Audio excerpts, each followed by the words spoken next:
এমনিতেই ওজন কমে, তাহলে হচ্ছে এটা খাওয়ার দরকার কি, এটা শুধু শুধু ফালতু।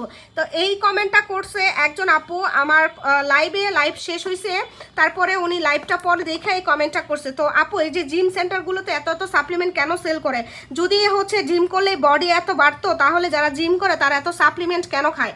হ্যাঁ, তারপরে হচ্ছে যারা হচ্ছে এই ওজন কমাইতে চায়, তারা জিমে গেলে তাদের দেখবে বিভিন্ন ধরনের সাপ্লিমেন্ট সাজেস্ট করে, তারা এই সাপ্লিমেন্টগুলোও খায়। কেন খায়? কারণ হচ্ছে তুমি ব্যায়াম করলে তোমার যদি ওজন কমার কথা 2-3 কেজি, কথার কথা মনে করো যে 2-3 কেজি কমার কথা, তখন এটা খেলে আরও ওজনটা বেশি কমে। মানে তোমার যদি মনে করো যে হালকা হাঁটাহাঁটি এবং হচ্ছে একটা ডায়েট মেনটেন করো, তাহলে তোমার ওজন যদি মাস শেষে 2-3 কেজি কমার কথা, সেখানে আরও 5 কেজি বেশি কমবে। হ্যাঁ, পুরা মাসে 7 থেকে 8 কেজি কমানোর জন্য এটা অনেক ভালো কাজ করে। অবশ্যই তোমাকে ডায়েটটা মেনটেন করতে হবে।